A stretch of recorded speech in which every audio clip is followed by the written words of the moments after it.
Bonsoir à tous, je me permets de faire cette petite vidéo afin de faire la lumière sur une publication que j'ai récemment faite concernant l'obligation vaccinale chez les sapeurs-pompiers. Ce qu'il faut savoir aujourd'hui en France, c'est qu'on ordonne à tous les sapeurs-pompiers, professionnels, volontaires comme militaires, ainsi qu'à tous les hospitaliers, de répondre à l'obligation vaccinale. Ce qui veut dire qu'au 15 septembre, les agents qui n'ont pas reçu ne serait-ce qu'une première injection ne pourront plus se présenter sur leur lieu de travail, seront suspendus de leurs fonctions et seront sommés de rester à leur domicile et ne toucheront plus leur rémunération.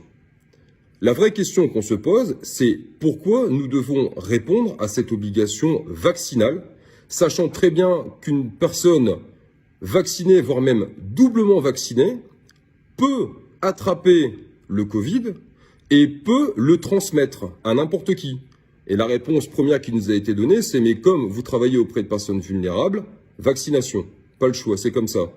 C'est-à-dire qu'en clair, au 15 septembre, dans les centres de secours et dans les structures hospitalières, vous aurez effectivement affaire à des agents qui sont vaccinés, voire même doublement vaccinés, mais qui malgré tout pourront toujours attraper le Covid, on va dire en version amoindrie, voire même asymptomatique, mais qui pourront le transmettre malgré tout à des patients ou à des victimes.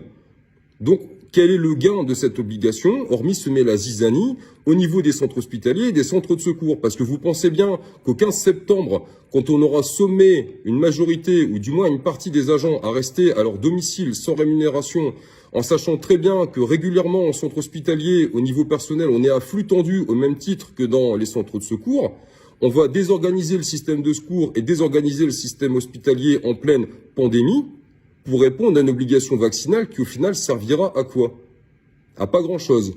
Je vais prendre le cas des sapeurs-pompiers, puisque j'en suis un. N'aurait-il pas été plus intelligent qu'à chaque prise de garde, l'on soit contrôlé via un test antigénique qui prend une quinzaine de minutes, et de ce fait, on aurait été convaincu que tout l'effectif de garde n'est pas porteur du Covid. Exemple, prise de garde 7h30, test antigénique fait par un infirmier lambda ou un infirmier qui provient de chez nous. À 7h45, les résultats tombent. Tous les agents qui sont négatifs restent à la garde et bossent auprès de n'importe quel type de victime.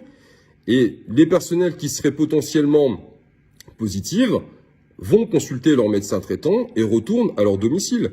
Et là, pour le coup, on est dans les clous, on est bon. On sait très bien que les gars qui viendront vous porter secours ne sont pas porteurs du Covid.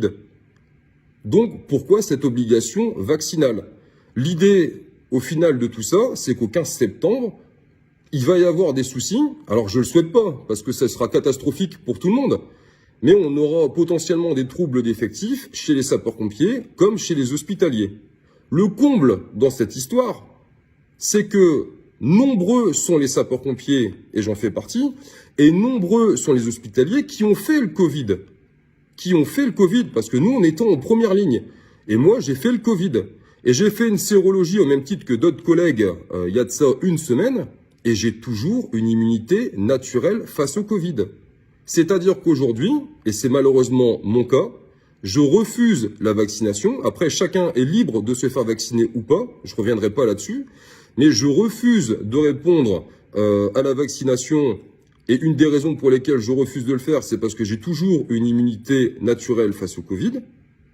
Je refuse de faire cette injection. Et donc, ben voilà, je resterai à mon domicile. Voilà, donc c'est un vrai problème.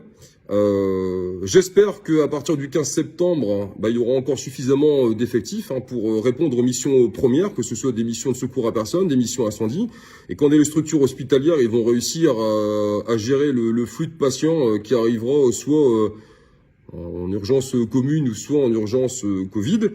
Mais du moins, voilà. Donc, j'espère avoir répondu en partie à vos questions. Je peux vous certifier que pour nous, c'est un vrai crève-cœur. C'est d'apprendre que, voilà, on a été en première ligne, on exerce notre profession avec passion, on adore ce qu'on fait. Et au final, on sera cantonné à notre maison. Tout ça parce qu'on veut pas se voir injecter, une substance dans laquelle on a que très peu confiance. Et surtout que pour beaucoup, on a encore nos défenses immunitaires puisqu'on a fait le Covid. Voilà, bon courage à tous. C'est une période qui est franchement pas évidente pour personne. Et j'espère que tout s'arrangera rapidement pour tout le monde. Bonne soirée.